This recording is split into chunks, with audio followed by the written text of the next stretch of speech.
Rebonjour ou rebonsoir. Comment s'est passée ta journée de hier avec le jeu, les observations de tes émotions? Qu'est-ce que tu as découvert? Et si tu as découvert quelque chose, et s'il y a des prises de conscience, partage-les sur le groupe Facebook. Super intéressant d'avoir ces échanges. Et si tu as des questions, pose-les, n'hésite pas. Je me réjouis d'y répondre et je suis sûr qu'il y en a plein d'autres qui seront contents d'y répondre. Le thème aujourd'hui, c'est aller observer nos pensées. Observer nos pensées, c'est quelque chose qui demande d'être calme.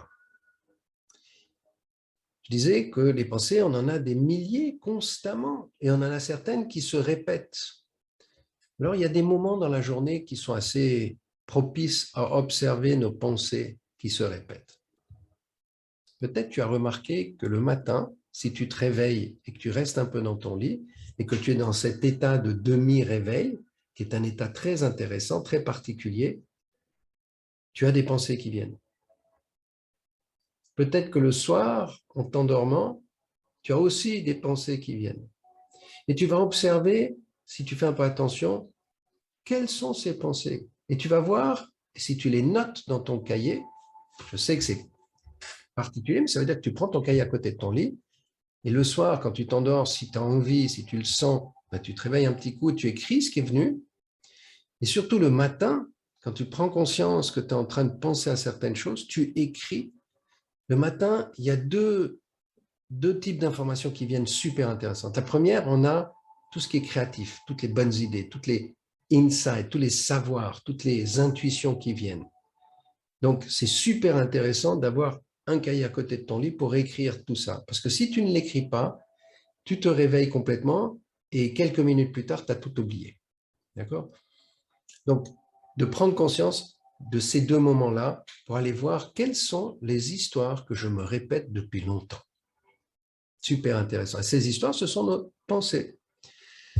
Il y a une autre méthode, celle-là demande un peu plus de pratique, c'est la méthode d'aller observer en silence les pensées qui arrivent. Alors, si tu te rappelles, dans la méditation, lorsqu'on a fait la respiration cohérence cardiaque, mais aussi lorsque tu écoutes les méditations, alors mes méditations, elles sont guidées à quelque part, si tu restes sur le son et la musique, même si des fois tu arrives à t'endormir, ce n'est pas dramatique, mais tu es déjà nourri de pensées, tu es déjà nourri d'informations.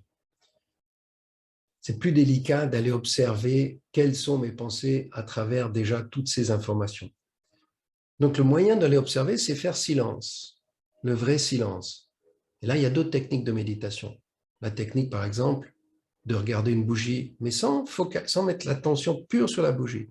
C'est regarder la bougie, puis être vraiment un observateur de la flamme, mais c'est comme si on regarde quelque chose de plus vaste, on ne s'attache pas à la flamme.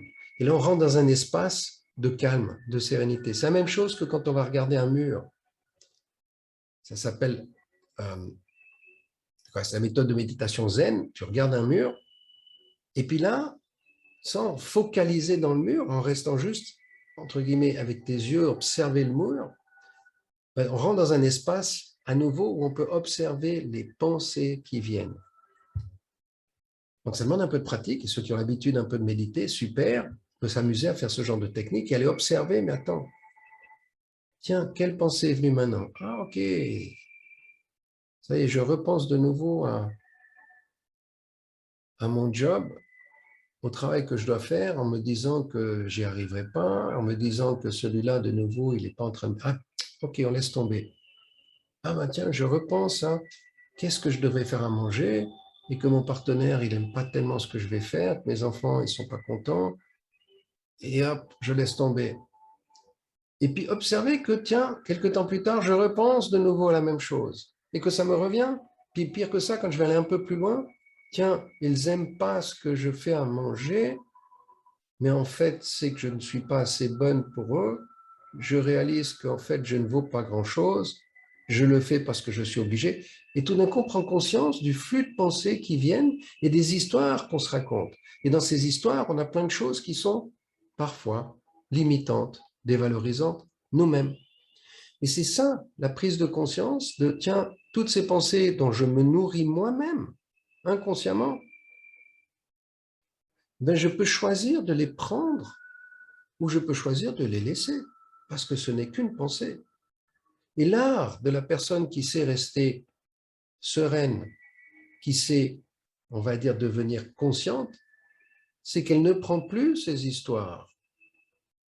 Elle ne prend plus ces croyances. Ce sont juste des histoires, des rêves, mais elles n'ont aucune réalité. Tu l'as peut-être déjà observé lorsque la nuit, si ça t'arrive de te lever le matin parce que tu as des soucis que tu dois faire le lendemain et que tu te réveilles à 4 heures, tu dis voilà, je dois faire ci, je dois faire ça, je dois faire ça, et tu n'arrives pas à sortir de ce mode de pensée. Ça te réveille, ça te stresse même. Tu peux avoir des sueurs froides. Puis la journée, tu verras que tu n'as pas pu faire. Tout ce que tu avais rêvé, tout ce que tu avais pensé, ça ne servait à rien. Tu n'as pas pu le réaliser. Ça ne s'est pas passé comme tu avais pensé. Puis bien sûr, on se dit, quand on va recommencer à penser, j'ai vécu ça longtemps, même en même temps, lorsque j'étais patron d'entreprise et que j'avais beaucoup de soucis à gérer, ben, je me réveillais le matin, je pensais à ça, je dois faire ci, je dois faire ça, je dois faire ça. Et ça me stressait un peu. Puis je réalisais que dans la journée, ben, les choses se passaient différemment, plein de choses se passaient beaucoup mieux que ce que j'avais cru. Et donc petit à petit, apprendre à lâcher prise, je sais que ça prend du temps, à lâcher prise sur ces histoires, ces pensées, puis observer lesquelles je manifeste le plus. Donc, si tu le sens, d'aller t'amuser, d'essayer, de t'asseoir, de méditer, de juste t'asseoir et observer une bougie, observer un mur, et puis regarder quelles pensées viennent. Si tu n'y arrives pas, c'est pas grave, d'accord? Si tu n'y arrives pas, juste observe dans ta journée, ah, ça y est, je suis parti dans mes pensées, et ça n'arrête pas, d'accord? Alors, le truc, c'est que si tu te dis, je ne devrais pas penser, qu'est-ce que tu fais? Tu donnes plus de pouvoir aux pensées. Non, le truc, c'est de dire, OK, alors s'il y a quelque chose que je dois entendre de mon mental, de mon cerveau, ben, je vais vraiment écouter. Et donc, accueillir la pensée et rentrer dedans et suivre la pensée comme elle vient. Pour à un moment donné, te dire, mais est-ce qu'elle est vraie, cette pensée ou pas? Quelle partie de moi vient me dire toute cette histoire? Et tu vas observer que la partie de toi qui vient te dire tout ça, c'est une partie qui est en souffrance. C'est une partie qui a peur. C'est peut-être une partie de tes histoires passées, de tes blessures d'enfant qui vient se manifester pour faire quoi? Pour te protéger. Si je reprends l'exemple, ah, je ne fais pas bien à manger, je ne suis pas assez bonne, je ne vaux rien, qu'est-ce que tu réalises? Que en fait, il y a une partie de toi qui veut bien faire. Si tout ça, ça vient te dire, c'est qu'il y a une partie de toi qui se dit, ce que je veux faire, ça doit avoir de la valeur pour les gens que j'aime. Et si aujourd'hui, ils expriment que c'est pas assez bon, ils me donnent une occasion de m'améliorer. Et donc, plutôt que de prendre l'histoire où je suis pas bien, je peux prendre l'histoire en me disant, mais il me donne une opportunité d'aller apprendre si c'est vraiment ce que je veux faire. Et je reprends mon pouvoir. Et donc, je sais que ce que je viens de te dire comme exemple, c'est pas forcément facile, il faut un peu de pratique pour y arriver. Mais voilà les deux techniques avec les pensées.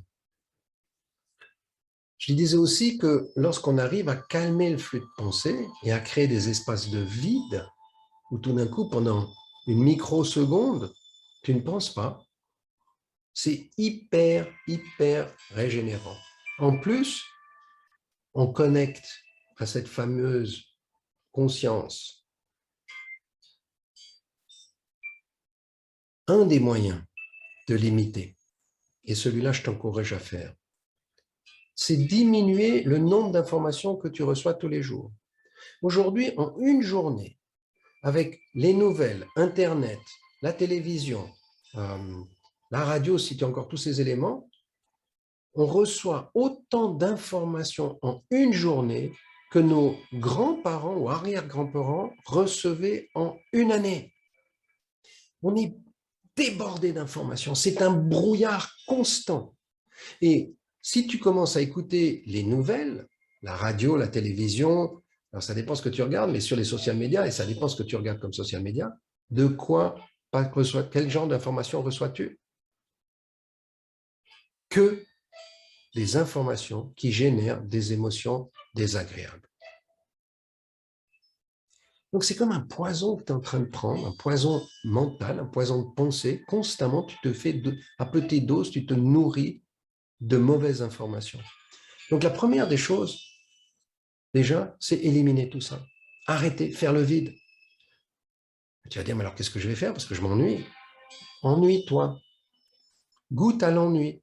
Goûte au silence. Découvre comment ça te fait du bien, cet espace de silence. Fais-toi ce cadeau. Donc, voilà la recommandation pour aujourd'hui. Si tu es déjà avancé un peu dans les techniques de méditation, essaye d'aller observer tes méditations, tes pensées. Accueille-les ou laisse-les partir si elles ne sont pas importantes. Essaye d'observer.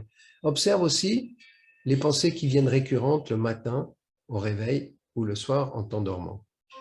Et surtout, arrête de regarder la télévision, ces nouvelles. Arrête d'écouter la radio avec les nouvelles et tous ces trucs qui ne sont pas valorisants. Idem pour les réseaux sociaux. Arrête les réseaux sociaux inutiles qui n'amènent que des mauvaises nouvelles. Si c'est pour rire, ok, ça c'est encore cool. D'accord? Mais attention au sarcasme. Le sarcasme, ça n'aide en rien. D'accord? Rire du malheur des autres, c'est du sarcasme. C'est pas de ça qu'on veut. Je me réjouis de te revoir demain.